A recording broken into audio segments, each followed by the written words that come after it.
చాలా రోజులైంది కదండీ. దాదాపు 3 వీక్స్ అయిందండి వీడియో అయితే చేసి. ఎందుకంటే ఈ 3 వీక్స్‌లో చుట్టుపక్కలే 3 టైప్స్ ఆఫ్ సూసైడ్ కేసెస్ అయితే నేను వినడం జరిగింది. ఆ పిల్లల్లో ఎందుకింత ఆత్మహత్య చేసుకునేంత స్థాయికి వెళ్ళిపోతున్నారు అని ఒక చిన్న డిప్రెషన్‌కైతే లోనయ్యాను.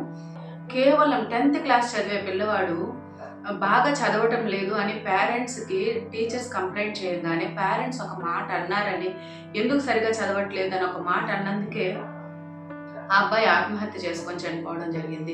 మెడుకో ఎంత నాలెడ్జ్ ఉంటుందండి. మరి సీట్ తెచ్చుకోవడానికి ఎంత కష్టపడి చదువుంటారు. ఆ పేరెంట్స్ ఎంత ఆ పిల్లల్ని చదివించడానికి స్ట్రగుల్ అయ్యి ఉంటారు. తెచ్చుకోలేనంత సమస్య అయితే ఏది ఉండదు కదా. మరి ఆ సమస్యను కూడా తల్లిదండ్రులు షేర్ చేసుకోలేక ఓ మెడుకో సూసైడ్ చేసుకోవడం జరిగింది. చాలా మంది పిల్లలు ఇంట్రావర్టర్‌గా ఉంటారండి.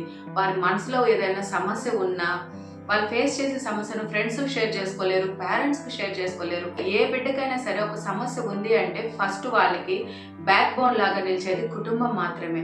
మరి ఆ కుటుంబాన్ని నుంచే వాళ్ళు సలహా తీసుకోలేక తల్లిదండ్రులతో కూడా షేర్ చేసుకోలేని స్థాయికి వెళ్ళిపోయి ఆత్మహత్యకు పాల్పడుతున్నారంటే ఆ పిల్లల యొక్క మానసిక స్థితి ఎలా ఉందో, చదువుల యొక్క ప్రెషర్ ఆ పిల్లల మీద ఎంత ఉందో ఒకసారి తల్లిదండ్రులుగా ప్రతి ఒక్కరూ ఆలోచించాలండి. చదువు కేవలం ఉద్యోగం కోసమే కాదండి.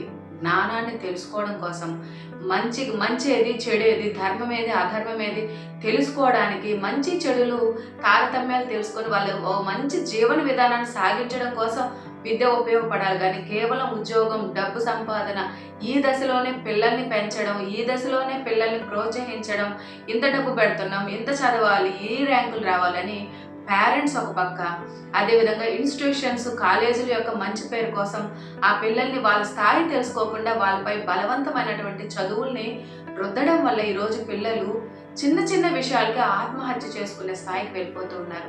ప్రతి తల్లిదండ్రులు పిల్లల యొక్క అభివృద్ధి అంటే కేవలం చదువు, మార్కులని కాకుండా వారు ఏ స్థితిలో ఉన్నారు, ఎలా ఆలోచిస్తున్నారు, వాళ్ళ యాటిట్యూడ్ ఎలా ఉంది, చదువు పట్ల వాళ్ళ వైఖరి ఎలా ఉంది, కాలేజ్‌లో, స్కూల్స్‌లో వాళ్ళు ఎలా బిహేవ్ చేస్తూ ఉన్నారు, ఇవన్నీ కూడా గమనించుకోవాల్సిన అవసరం ఉంది. మాకు తీరిక లేదు, మాకు ఓపిక లేదు అనే మాట అంటే మంది తల్లిదండ్రులు అర్ధాంతరంగా ముగిసిపోతున్న వాళ్ళ పిల్లల జీవితాలను చూసి బాధపడుతున్నారు.